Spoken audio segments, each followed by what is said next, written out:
You're watching Dolphins Today. Mitchell Renz here from Chat Sports, ready to answer all of your questions in today's Dolphins Rumors Mailbag. Before I get into today's show, I got to introduce a new friend of mine, Magic Spoon. I want to give them a special shout out for hooking up all of our watchers with great tasting, healthy cereal. I want you to think about this for a second.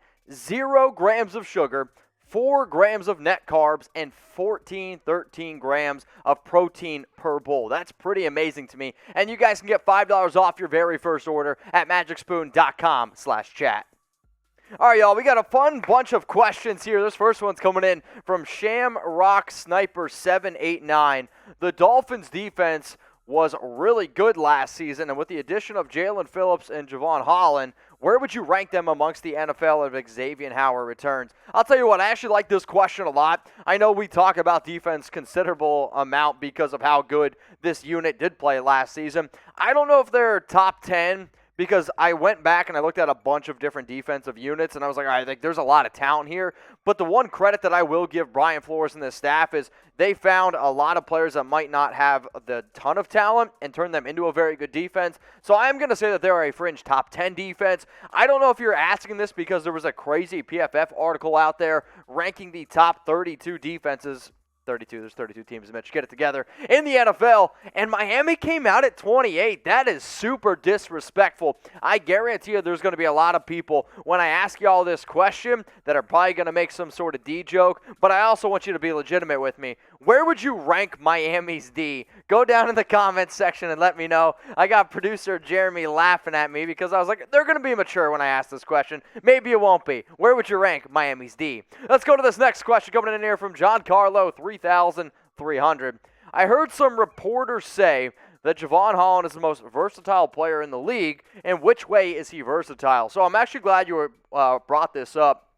During the pre-draft process, this was actually one of my favorite prospects. Now, he didn't play in 2020. He decided to opt out due to COVID. But in 2018 and then in 2019, when he was at Oregon, he was a really, really good free safety. He had 9 interceptions those first 2 years. But for Miami, they're going to line him up in the nickel. They can also throw him out in the not in the slot, as a safety as well. That's why he's a versatile player. You can use him so many different ways on your defense. The term that always gets brought up is a Swiss Army knife, and that's exactly what Holland is. So look for him to play nickel. Look for him to also be able to bounce back there at the safety position. So I don't know if you could eat Magic Spoon with a Swiss Army knife. I'd actually probably recommend a spoon. But bottom line is this, y'all. You're going to absolutely love this stuff. Growing up as a kid, I'd wake up every single morning. My mom would have a nice bowl of cereal there for me, and I'd sit there and I eat it.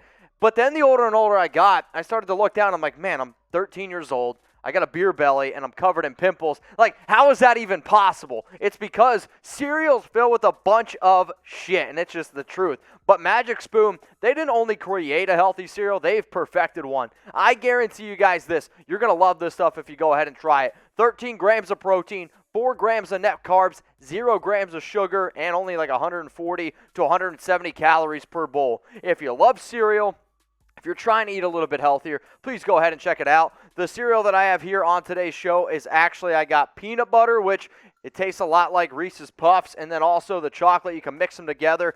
But if I'm being 100% legitimate with you, Frosted might be my favorite. I mean, they are just absolutely wild to me. But all I do is this. I encourage you guys to go ahead and try it. Magicspoon.com/chat. That link is available in the comments. It's also in the description. But for whatever reason, if you don't like it, it's 100% money back guaranteed. But make sure you guys save $5 off your very first order. So who wants the hookup? Who wants to get the hookup with Magic Spoon? If you do, go down to the comments section right now and comment Magic Spoon. The first 20 people that give me that comment, I'm going to hook you guys up with some Magic Spoon cereal. All right, y'all.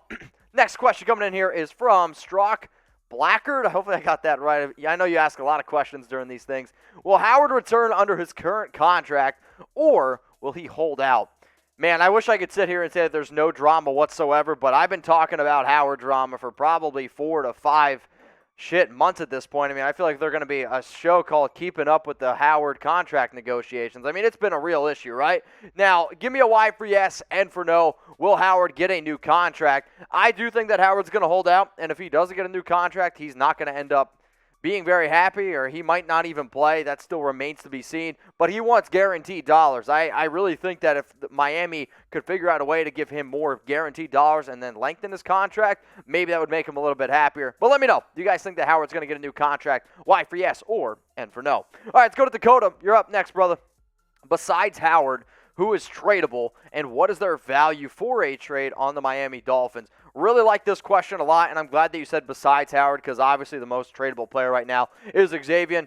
I'm going to go with maybe a bit of a contrarian pick here, an unpopular opinion. I love Mike Gesicki.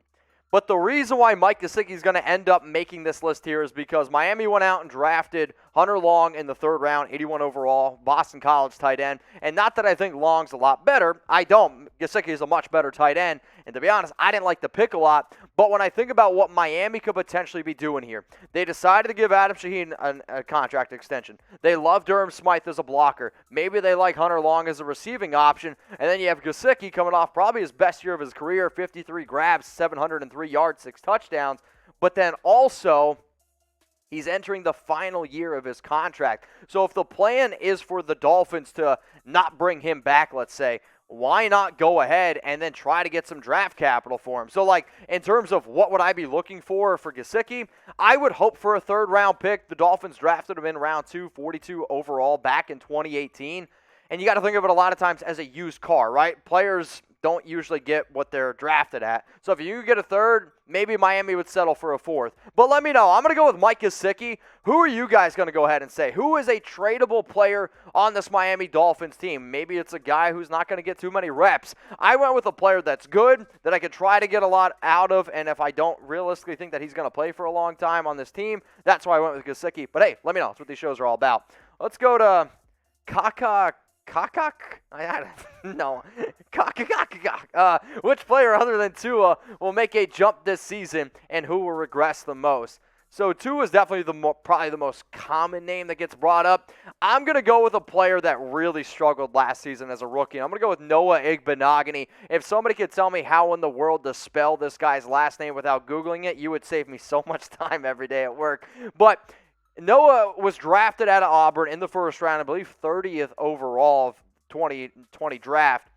He's a good player, but in terms of PFF overall grades, he was literally coming off one of like the worst seasons you possibly could have. The other reason why 2020 was a shit show of a year. He's going to have more coaching, more training camp days, and I love a quote that I saw from Jalen Waddle that said, Igbenogany is the best player he ever went up against in college. All right, in terms of a player that's going to regress, I'm going to say Emmanuel Ogbah, simply because he's looking for a new contract, which, not that every single time you give a player a contract he doesn't play well, but he was in a contract, year looking for a little bit extra cash, and after a 9-sack season, you could see him slow down a little bit. 9 sacks is a career high for Ogbah. I thought he fit absolutely perfect in this defense, doing everything that he possibly needed to do, but he is sitting here. He's like, all right, I got 1 year left on my deal. Do I want to go out and get an extra deal? That's the issue that we're sitting here with Ogbah.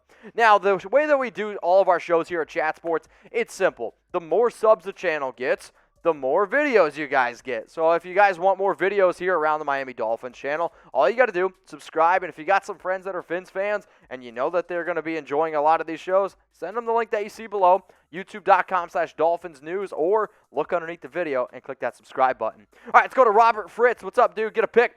Will the Dolphins send an offensive lineman to the Pro Bowl? Now, I know Miami has made a lot of additions on the offensive line, and as it stands right now, this is what I potentially think the Dolphins' starting O-line could be. I mean, you got Austin Jackson, who you drafted in the 1st round out of USC in 2020. Liam Eichenberg is a player that I like a lot. You could even see Liam play some left guard. His versatility at Notre Dame is one of the reasons why he did go as high as he did. Solomon Kinley, Skura, and then Robert Hunt is another solid option. The issue is this. I actually do not see any of these players this upcoming season going to the Pro Bowl. It's not a shot at any of those dudes. I didn't really like the Austin Jackson pick in round 1. He was more of a round 2, round 3 prospect in my personal opinion. But if you were to tell me which player do I think has the best chance to be a Pro Bowler, it's going to be Liam Eichenberg. That guy will be a Pro Bowler at some point in his career. That guy he's a stud.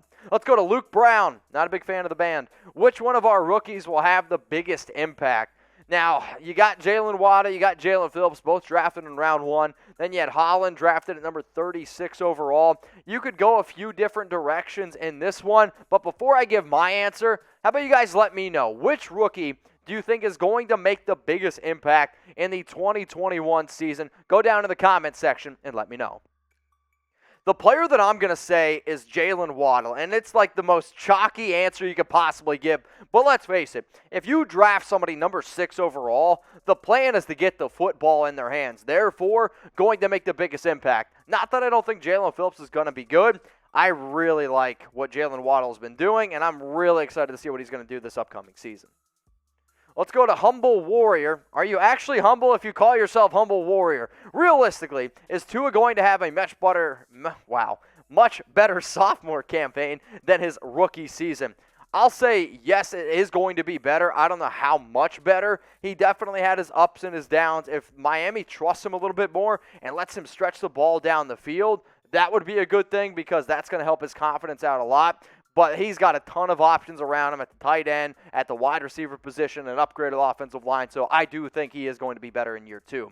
Now, if you guys made it this far in the video, I'm getting ready to say hasta la vista, baby. Everyone's going to make fun of me in the office for saying that. It's all good. But if you like this video and you made it this far, go check out another video that I made. Here's why Tua is going to break out. So please go ahead and tell me what you think.